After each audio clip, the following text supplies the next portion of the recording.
अस्सलामुअलैकुम। हमने एक सीरीज़ स्टार्ट की थी जिसमें हम 3 टायर आर्किटेक्चर को कंप्लीट करना था, जिसमें हमने और ASP.NET का यूज़ करके, ठीक है। तो हमने कुछ देर पहले ये सीरीज़ को स्टार्ट किया था, तो यानी कि दरमियान में कुछ गैप आ गया था, कुछ टेक्निकल यानी कि प्रॉब्लम्स की वजह से। तो एक तो ये मसला बना था कि मेरा प्रोजेक्ट डिलीट हो गया था, दूसरे नंबर पे मेरे पेपर स्टार्ट हो गए थे यूनिवर्सिटी के। तो अब मैंने सोचा कि वही वीडियो मैं यानी कि दोबारा प्रोजेक्ट बना के वहीं से स्टार्ट करूं।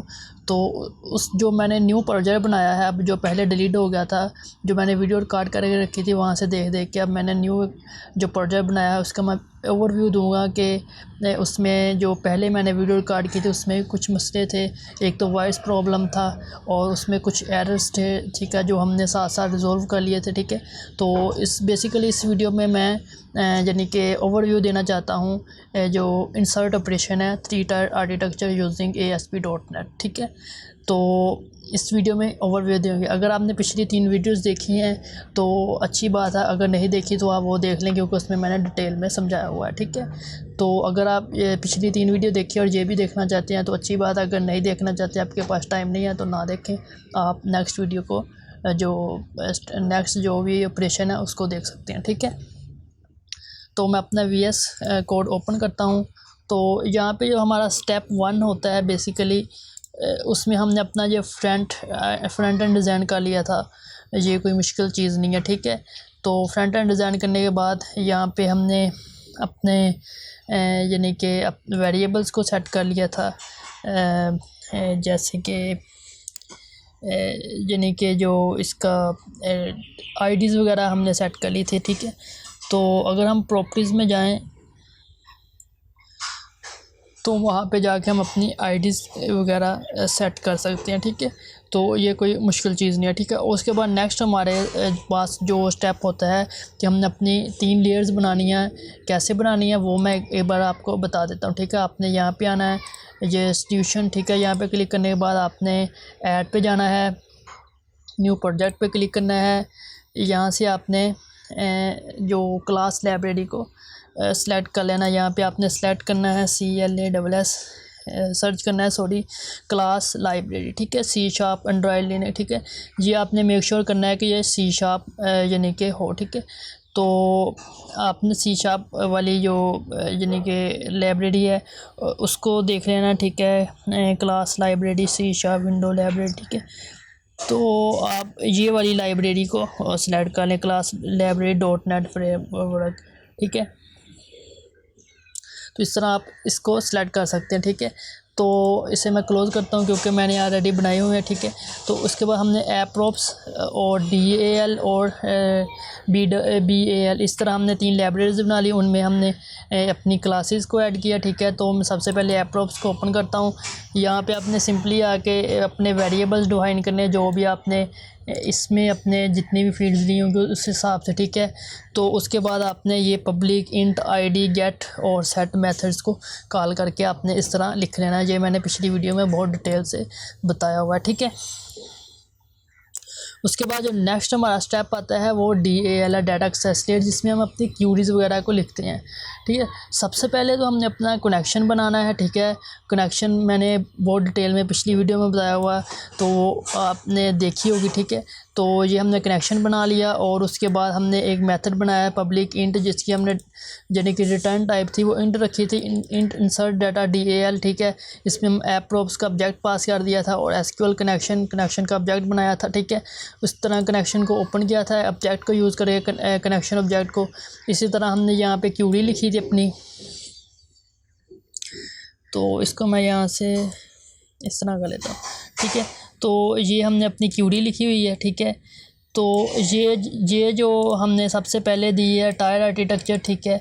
ये हमारे टेबल का नाम है, ठीक है, इंसर्ट इनटू टायर आर्किटेक्चर, ठीक है। ये भी मैं आपको नेक्स्ट दिखाता हूँ ओपन करके, ठीक है।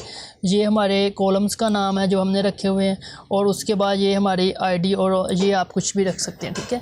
उसके बाद आपने नेक्स्ट स्टेप क्या करना है कि कमांड ऑब्जेक्ट का यूज़ करके आपने क्या करना है कि कमांड SQL कमांड ऑब्जेक्ट का यानी कि ऑब्जेक्ट बनाना है। उसके बाद उस कमांड ऑब्जेक्ट का यूज़ करके आपने parameter dot add with value, यहाँ पे आपने ये वाली वैल्यूज़ लिखनी है, ठीक है, जो ये वाली है, ठीक है।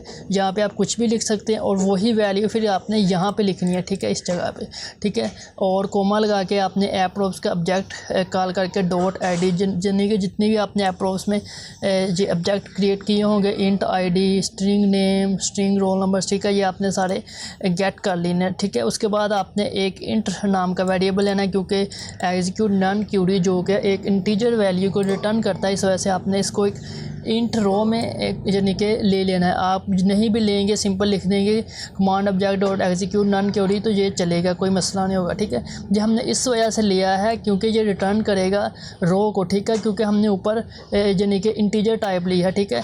जो भी यानी कि जब ये एक नंबर को रिटर्न करेगा तो यहाँ पे हमें वो नंबर स्टोर हो जाएगा। इस तरह हमारा ये मेथड चल पड़ेगा, ठीक है। उसके बाद आपने फाइनली कनेक्शन को क्लोज़ कर देना। और ये मैंने स्टेप लिखे हैं, ये आप नोट कर सकते हैं, ठीक है।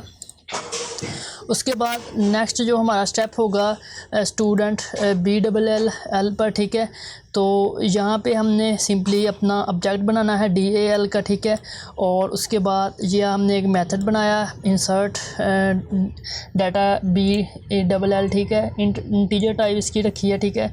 उसके बाद रिटर्न करके सिंपल हमने DAL ऑब्जेक्ट के साथ अपना जो मेथड है यानी कि इंसर्ट डाटा एक्सेस लेयर वाला, इसमें जो हमने मेथड बनाया उसको कॉल कर रहे हैं। उसमें सिंपल हमने एप्रोब्स का ऑब्जेक्ट पास कर देना, ठीक है। उसके बाद नेक्स्ट ये हमारा इतना काम कंप्लीट हो गया। और उसके बाद हमने स्टूडेंट ASP.X में आना है और इंसर्ट का जो बटन है यहाँ पे हमने डबल क्लिक करना है।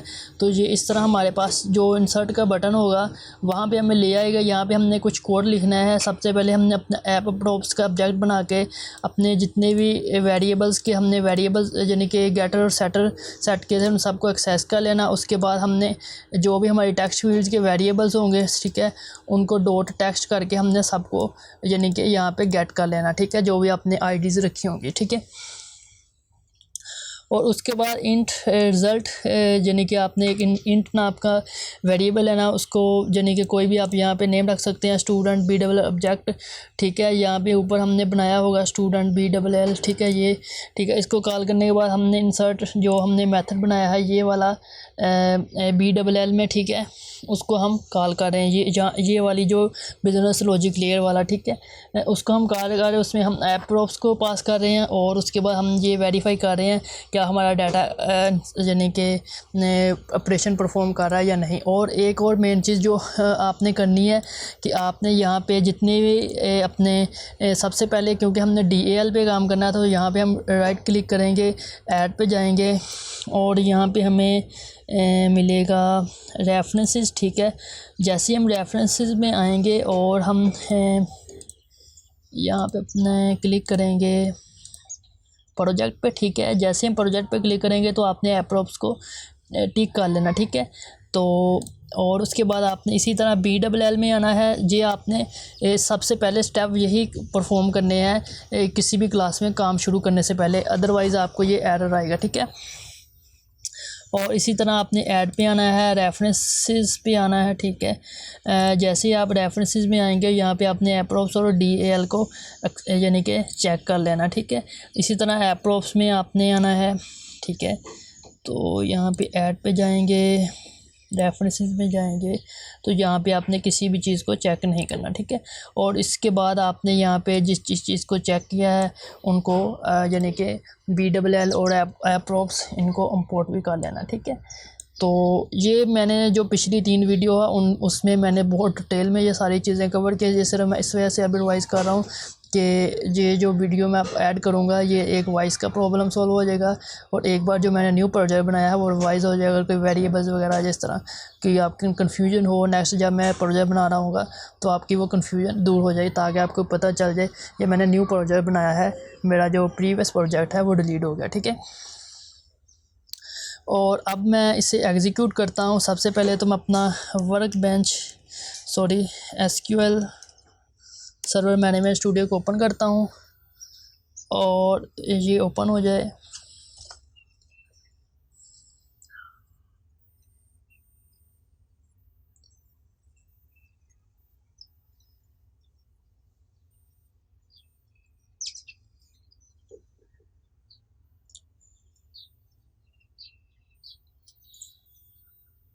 तो इस कनेक्ट पे क्लिक करेंगे।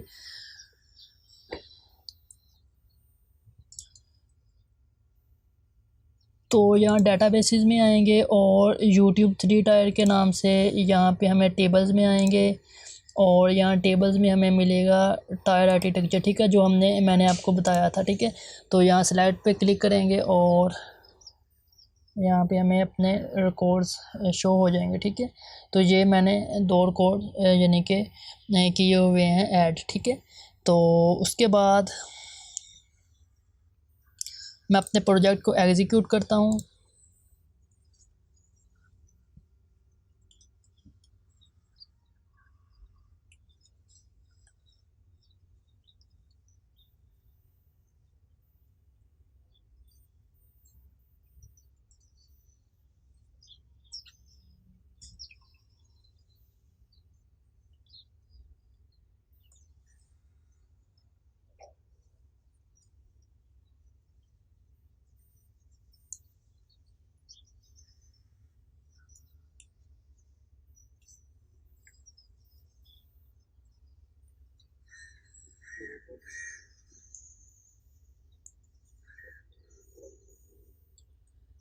तो आईडी मैं यहाँ पे दे देता हूँ 3, नेम दे देता हूँ अली, ठीक है। और इसी तरह रोल नंबर दे देता हूँ जैसे कि 4 और पासवर्ड दे देता हूँ 345, ठीक है, 3453, ठीक है। और मैं सब्जेक्ट कर लेता हूँ सिलेक्ट वीपी और इंसर्ट पे क्लिक कर दूँगा, डाटा इंसर्टेड डन, ठीक है। तो यहाँ पे आऊँगा और इसे मैं दोबारा रिफ़्रेश करूँगा, यहाँ पे आके सेलेक्ट टॉप अंडर रोज, ठीक है। तो ये मेरे पास तीसरा डाटा भी यानी कि स्टोर हो गया है। तो बेसिकली इस वीडियो में हमने ओवरव्यू देखा है। तो अगर आप डिटेल में देखना चाहते हैं इस 3 टायर आर्किटेक्चर इंसर्ट ऑपरेशन को, तो आप वो प्रीवियस वीडियो जो मैंने 3 अपलोड की हैं उनको देख सकते हैं। इस ओवरव्यू देने का मकसद था कि हम अब इस प्रोजेक्ट को लेकर चलेंगे नेक्स्ट, ठीक है। तो क्योंकि जो प्रीवियस प्रोजेक्ट था वो डिलीट हो गया था मेरे से, ठीक है। तो मिलते हैं नेक्स्ट वीडियो में। तो तब तक के लिए इजाज़त दीजिए। अल्लाह हाफिज़।